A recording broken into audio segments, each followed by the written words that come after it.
saw that on the computer, right? It's like, oh, what is that?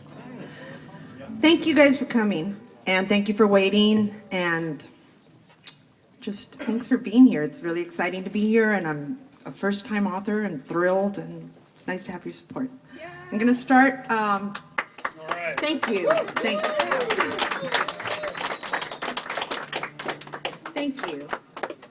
My book is Violence Girl. It's a memoir. It's not really meant to be a history of punk rock or anything. So it has a lot to do with my childhood, and then you'll go on this journey with me, and you'll see what it was like when the early punk scene was just forming in Hollywood. And I'm just going to start reading.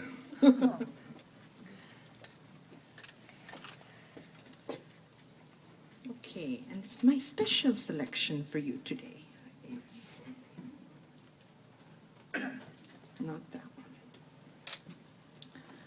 It's called I'm a Barbie Girl. Some of the greatest achievements in history have been the results of accidents: the development of penicillin, the discovery of the New World. Barbie accidentally helped me make my own great discovery when I was about 6 years old. I had lots of Barbies when I was little. Okay, so they weren't real Barbies. Some were imitations, and they weren't all new. In fact, I don't know if I ever owned a new, real Barbie. I don't remember having Barbie shoes or real Barbie clothes. Instead, my dolls wore scraps of cloth tied with a piece of hair ribbon or a rubber band. A shimmery fabric scrap could become an evening gown. The cuff from a cut-off sock could be a strapless casual day dress.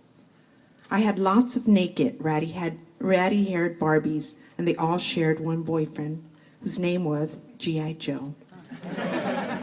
I didn't like G.I. Joe very much. He had too many ball and socket joints. He looked short and stubby next to my trim, hourglass-shaped ladies. But as much as I wished and begged for a Ken doll, my parents never bought me one. Despite the fact that they were a bad match, and for lack of other eligible bachelors, my Barbies all dated G.I. Joe. Of course, the real fun was in getting dressed for those dates. I was combing my Barbie's ratty hair for her big night out with G.I. Joe when I decided to steady the doll upright between my thighs to keep her from shifting while I worked on her updo. I held the rubber band in one hand and a little brush in the other as I began my work. But I found that she still wiggled a little, so I pressed her tightly between my thighs, and that seemed to help.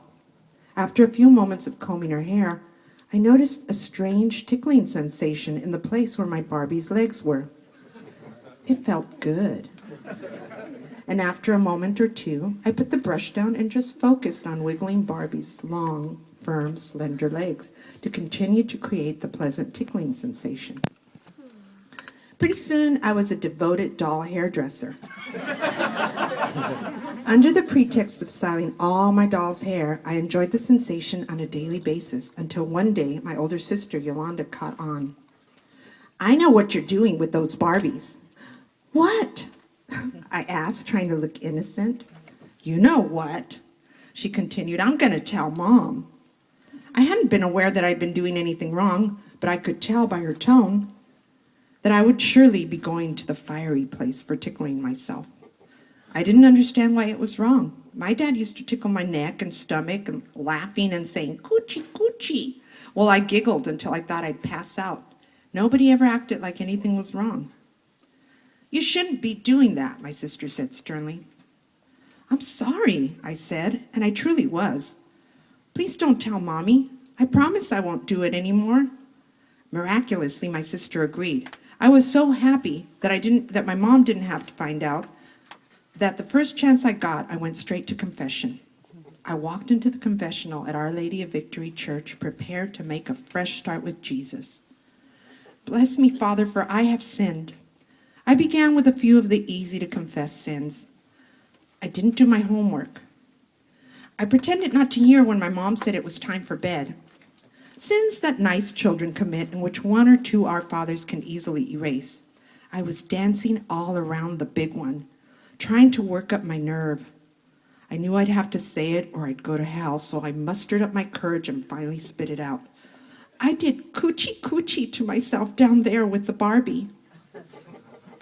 silence. Pure, unadulterated silence is all that came back from the other side of that darkened screen. Had I shocked him? He was quiet for so long, I started to worry that there was nothing I could do to remove this sin. After a moment or two, the priest seemed to regain his composure and finally gave me my penance. I don't remember exactly what it was. A few Hail Marys, some acts of contrition. It was a breeze. I was a speed prayer anyway. I could pray like an auctioneer. On the way home from church, I felt like I was walking on clouds, as pure as an angel. I wished a car would run me down at that very instant so I could die and go straight to heaven before I had a chance to sin again. I was right to be afraid. Before too long, I would sin again.